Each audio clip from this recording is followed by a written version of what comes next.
అందరికీ మరణాత.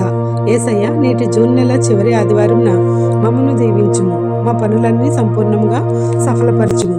2026 జూన్ నెల చివరి ఆదివారము 28వ తేదీ ఆరాధన దినము కోసం ఏర్పాటు చేయబడిన నేటి దిన దేవుని వాక్య వాగ్దానము. అపొస్తలుల కార్యంలో 5వ అధ్యాయము 19-20 వచనములు. ప్రభువు దూత వచ్చి, మీరు వెళ్ళి దేవాలయంలో నిలువబడి ఈ జీవమును కూర్చున్న మాటలన్నీ ప్రజలతో చెప్పుడని వారితో అనెను. ఆమేన్.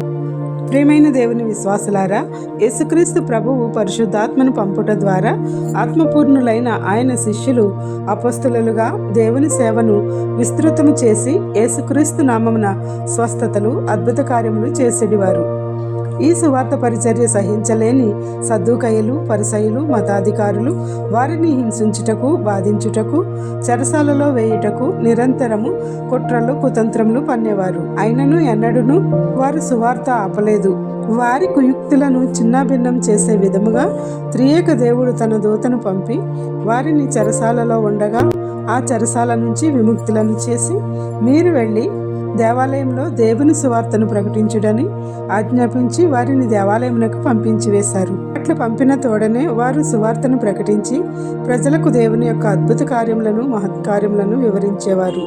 అలాగే మనము కూడా లోకమునకు, లోక ఆశలకు లోబడక దేవుని యందు భయభక్తులు కలిగి యేసుక్రీస్తు సువార్తను మన పరిధిలో మనం చెప్పగలిగితే మనలను కూడా శ్రమలు అనే చెరసాల నుంచి, అవమానముల నుంచి, కష్టముల నుంచి మనకు విడుదల దయచేసి అపొస్తలులకు ఇచ్చిన పరిశుద్ధాత్మ శక్తిని మనకును ఇచ్చి దేవుని బిడ్డలంగా నిరంతరము మనకు తన దూతలను తోడుగా ఉంచి అన్ని పనులలో సఫలతనిచ్చి నడిపించేవాడై ఉన్నాడు.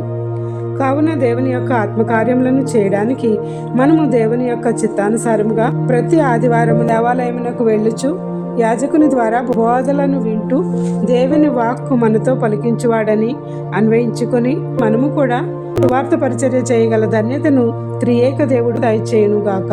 ఆమేన్. ప్రార్థన. నిరంతర ఆరాధనీయుడైన మా క్రీస్తు ప్రభువా, ఈ సంవత్సరంలో జూన్ నెల అంతయు మీ రెక్కల చాటున మరుగుపరిచి ఈ చివరి ఆదివారంన నిన్ను దేవాలయంలో ఆరాధించుటకు మాకు ఇచ్చిన ఈ గొప్ప సదావకాశం కోసము వందనములు చెల్లిస్తున్నాము. మేము దేవాలయమునకు రాగల ధన్యతను నీ దూతను మాకు తోడుగా ఉంచి నీ సన్నిధి కాంతి మా మీద ఉదయింపచేసిన పరిశుద్ధాత్మ దేవా, మేము నీ పరిచర్యను మా పరిధిలో భాగస్వాములు కాగల శక్తిని మాకు దయచేయము.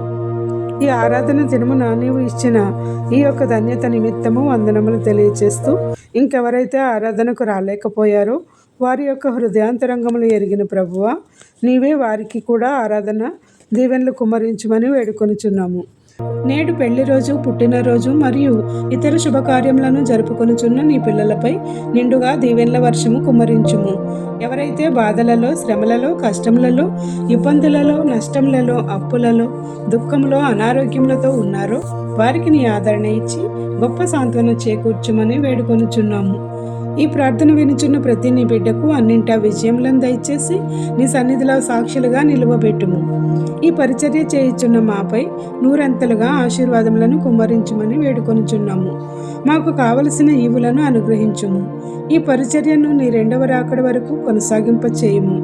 మేము ఇతరులకు ఈ వాక్య వాగ్దానము పంపుట ద్వారా నీ సువార్తలో భాగస్వాములను చేసి గొప్ప భాగ్యములతో నింపుము. ఏ ప్రార్థనా అంశంలోనూ మరచితిమో, విడిచితిమో అవన్నీ నీకే సమర్పిస్తూ తండ్రి యొక్కయు, కుమారుని యొక్కయు, పరిశుద్ధాత్మ యొక్కయు ఆరాధనీయుడైన త్రియేక దేవుడు తన సన్నిధి గల దేవాలయంలో ఆరాధించగల దైవస్థితిని మన జీవిత కాలమందు కుమ్మరించి దీవెనలు అనుగ్రహించి వర్ధిల్ల చేయునుగాక. ఆమేన్. ఇట్లా దేవుని సువార్త పరిచర్యలో మీ సహోదరి. Praise the lord. God bless you. అందరికీ మరణాత. రాజా నీ సన్నిధిలోనే ఉంటానయ్యా, మనసారా ఆరాధిస్తూ బ్రతికేస్తానయ్యా. రాజా నీ సన్నిధిలోనే ఉంటానయ్యా, మనసారా ఆరాధిస్తూ బ్రతికేస్తానయ్యా. నేనుండాలేనయ్యా, నే బ్రతుకాలేనయ్యా, నేనుండాలేనయ్యా, నే బ్రతుకాలేనయ్యా. నీవే లేకుండా నేనుండాలేనయ్యా, నీ తోడే లేకుండా నే బ్రతుకాలేనయ్యా.